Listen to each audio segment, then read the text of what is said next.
Hi, today we have a Nissan Qasqai 2013 Reds, so probably this is 2014 year model. So it is in for a few jobs like MOT and service, but main thing is when we are snowing, the owner just pulled out the handle and then let go of the handle quickly with this place covered with snow, and then afterwards when there's no more snow, he starts to pull it out and the handle would come out but would not open the door. So we are now investigating, and I have removed most of the bits that's involved in this operation, and I finally found out what's wrong with it. But I have already taken out everything. The glass we've taken out, the window regulator is taken out, everything was taken out, and we found the culprit.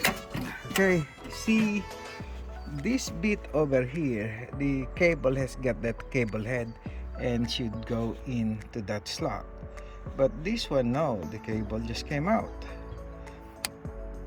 And the problem is this cable comes with the latch assembly, so if we will be changing the cable, we will have to change the latch. Anyway, now we found the problem. We're gonna mend it, and then I will put it back on reverse order that I took it off, and so at least you guys could know how to do it. And it's really a pain in the neck to do it, but yes, this is what needs to be done. So stay tuned, and we'll show you how to do it. In fact, here are the things that I've taken out. There's a window regulator, the outer door trim, the scraper, the cover, everything is in there, and I'll show you when I put it back together, so we could you could have some tips on how to do it. So we put the cable head in there. Basically it's mended already, so what we need to do is just to align it, make sure that it's, and I don't want to replace it yet because there's no indication that the cable is gone.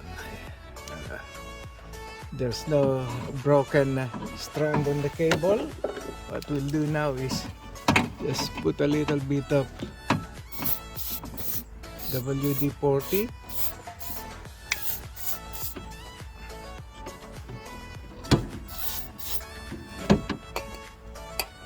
make sure that it works. Okay, this is how it should do. It pulls the cable, yes, pulls the cable, it opens the latch as long as this one is straight. Make sure that it's straight.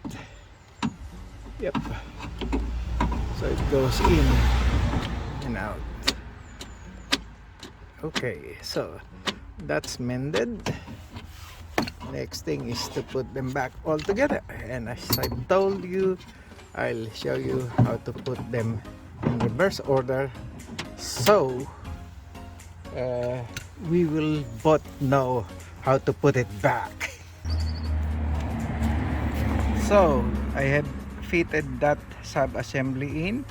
You see, look at this one, it has some grooves in there, that one also, and there another groove in there. So you slip it, the sub assembly, from the back, and you work your way out here. Make sure that the grooves are aligned, and this one as well, and then push it to that position, push it to this position, right? So when you have it at that position, so it's locked, it's not moving anywhere. So you can start putting the handle from outside and work your way with the handle and the rest of the lock. So to show it to you, it's just that I only have two hands. So that's how it works, and I'll show you from the inside. This cable is back in. This cable, the one goes in there. And this cable goes in here for the internal door handle. So I'll show you as we go along. There are no bolts on that one. This is the next one to go in, which is the handle. So the handle would just go in here. You have to do your way out in there. Push it in when see it's aligned, then you'll have to push that one in. I'll show you when it's done, so at least we know that it's done.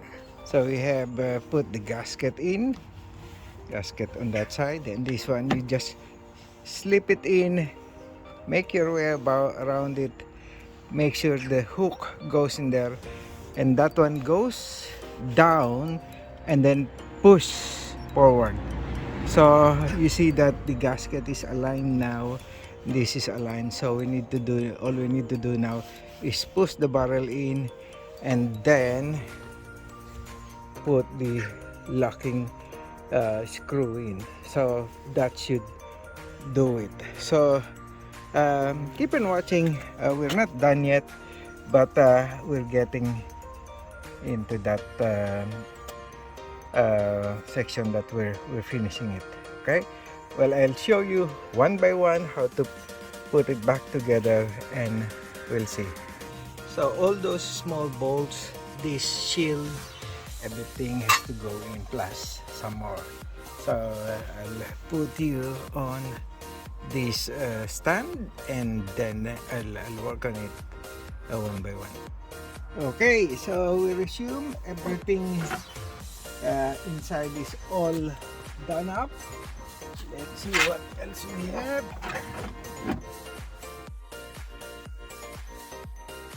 So we got all the plastic cover.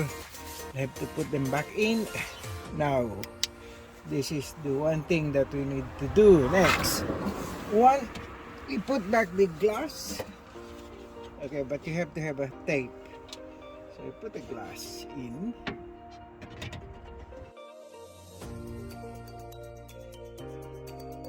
To hold the glass, if you're alone, bring it in your own.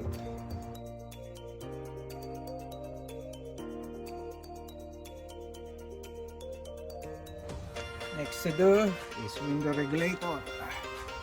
Put it in, slide it through.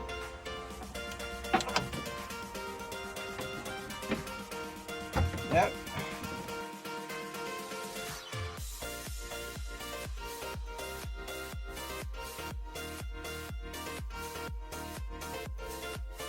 Okay, there we go.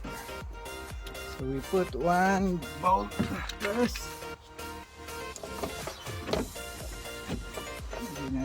We put that center one. So we can move it around.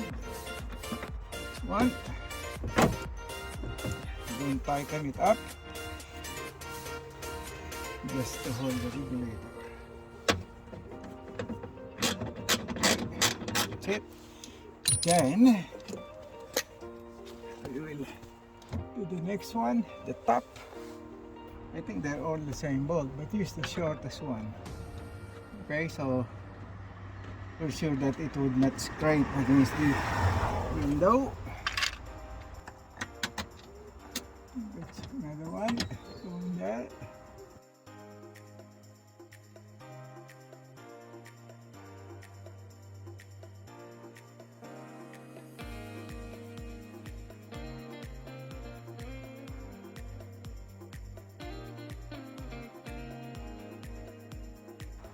Let it all,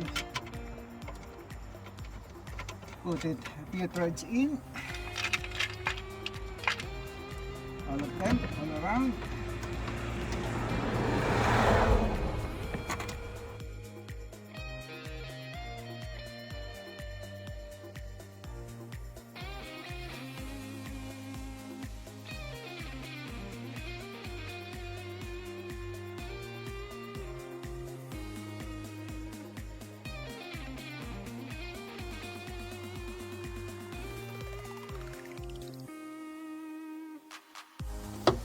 disconnect these two, or see, 2 bolts with Allen Phillips screw. We'll use it on that side. So get them all in. So the next thing to do is drop the glass. Not dropping it actually, but putting it down where it belongs. Slip it through, nearly there.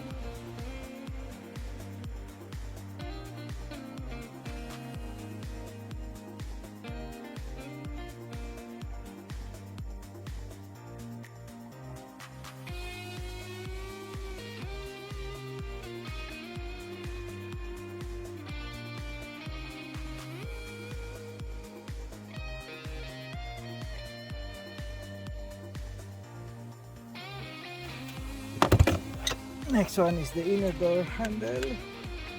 Okay, got again the ball. So where does this go? Okay, it goes onto that slot. Okay,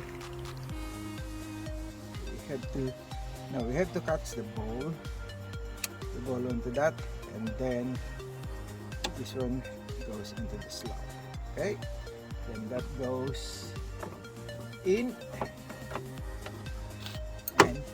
Push it over there. So you only have one screw to go in there. That is, it's a bolt. Be a bolt. Another bolt in there. So, yeah, all our bolts are in.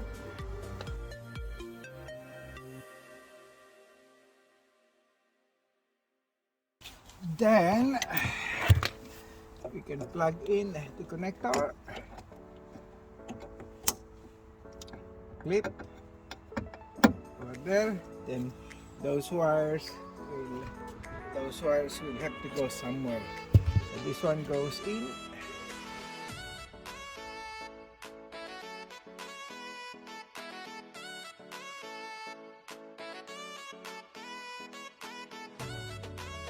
In a frame, what we'll do is test first.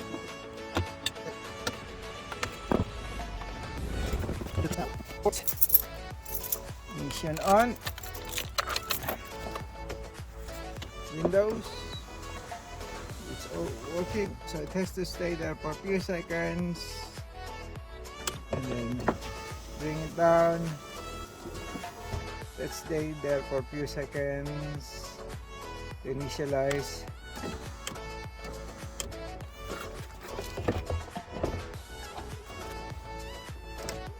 Put it in place, that we can adjust the bolt, that we can tighten it up, make it up.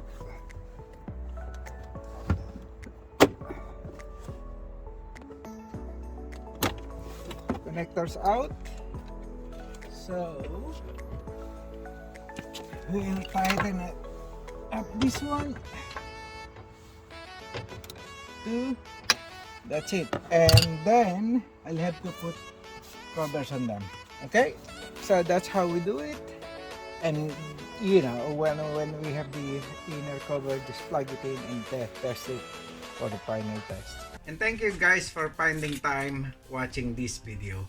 If you find it helpful, don't forget to hit the like button and subscribe to our channel for more DIY tutorial.